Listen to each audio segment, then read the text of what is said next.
Dy banorët e BV-s, Bia dhe Alba, kanë marrë vendimin për të bërë një sqarim të rëndësishëm pas një situate të tensionuar që ndodhi javën e kaluar mes tyre. Çfarë ndodhi realisht dhe si e përjetuan ato këtë moment delikat?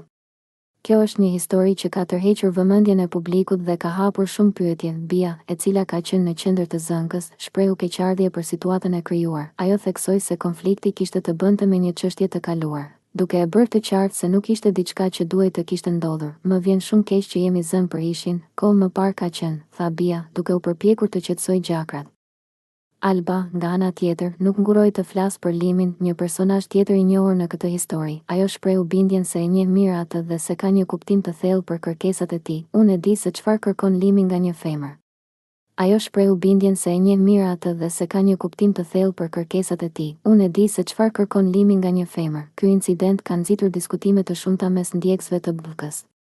Shumë prej tyre janë të interesuar të dinë se si do të vazhdoj marrëdhënia mes dy vajzave pas këtij konflikti. A do të arrijnë ato të ribashkohen dhe të tejkalojnë këtë situatë, apo tensioni do të vazhdojë të ndikojë në dinamikën e grupit?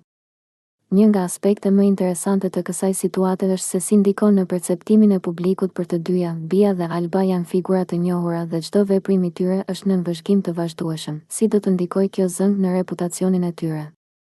A do të kenë mbështetje nga ndjekësit e tyre, apo do të përballen me kritika? Situata e tensionuar mes Bia dhe Albës është një shembull i qartë se si emocionet mund të ndikojnë në marrëdhëniet ndërpersonale, veçanërisht në një ambient të mbyllur si BBVK.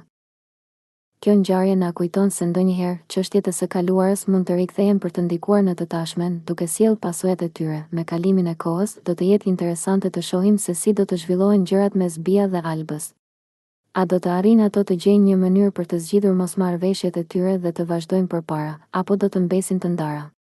Kjo është një pyetje që vetëm koha do ta përgjigjet. Si përfundim, tensioni mes Bia dhe Albës është një ngjarje që ka tërhequr vëmendjen e të gjithëve.